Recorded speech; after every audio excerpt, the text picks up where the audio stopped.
So the LINKER-MM1 study was a phase 1, phase 2 study evaluating Linvoseltamab, a BCMA bispecific T-cell antibody in relapsed refractory multiple myeloma.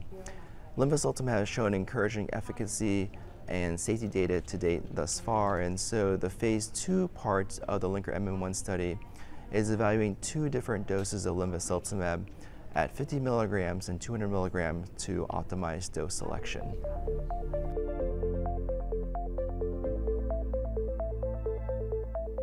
So the key eligibility criteria of the phase 2 part of the LINKER-MM1 study included patients who had relapsed refractory multiple myeloma with at least 3 prior lines of therapy, including a protease inhibitor, immunomodulatory drug, and an anti-CD3 monoclonal antibody, or importantly, who were triple-class refractory regardless of lines of prior therapy.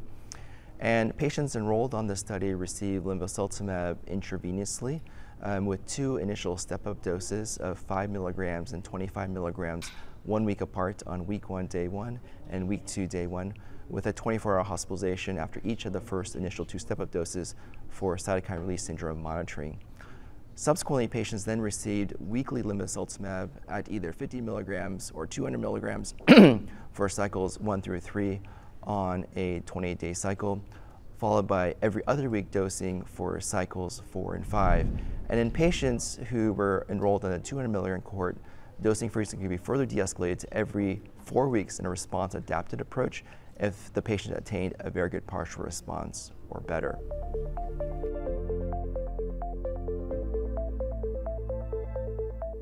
Triple-class refractory multiple myeloma has been historically a very difficult patient population to treat with limited treatment options, and BCMA target therapies have really met this unmet need, and hence this is the rationale of Linvoseltamab targeting triple-class refractory multiple myeloma, again myeloma that's refractory to IMiDs, protease inhibitors, and anti-CD3 monoclonal antibodies.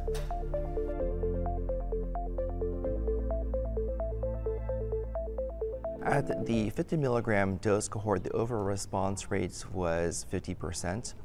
At the recommended 200 milligram dose level, the overall response rate was 71%, with a 59% very good partial response rate or better, and 30% of patients attained a complete response or stringent complete response on the study.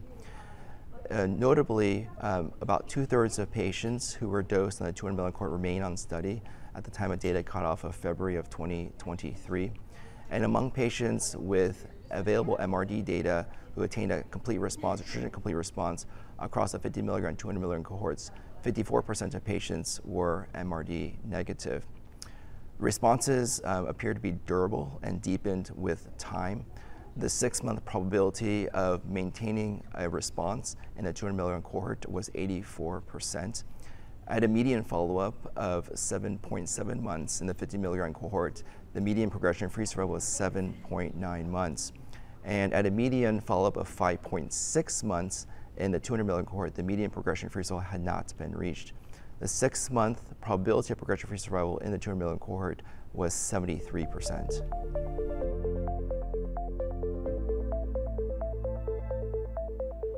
The most common adverse event across both the 50 milligram and 200 milligram cohorts was cytokine release syndrome, or CRS, which occurred in 55% of patients in the 50 milligram cohort and 45% of patients in the 200 milligram cohort. When CRS did occur, it generally occurred rapidly within the same day of dosing and resolved rapidly within 24 hours.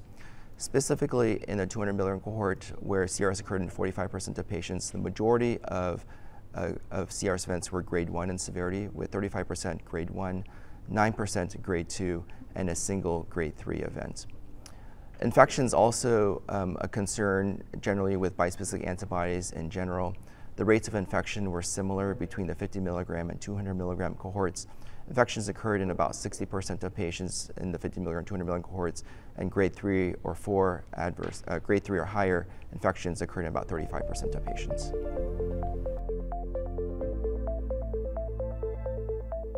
So these results from the LINKER-MM1 study demonstrate high efficacy with high overall response rates that were rapid, deep, and durable with Linvoseltamab in heavily pretreated multiple myeloma patients. Importantly, responses were seen in important key subgroups of patients, including patients with high-risk disease and high baseline disease burden. And so these results support the continued development of linvoseltamab in relapsed refractory multiple myeloma. And a phase 3 randomized study will be initiated soon comparing linvoseltamab with a standard of care pomalidomide-based triplet in earlier relapsed refractory multiple myeloma.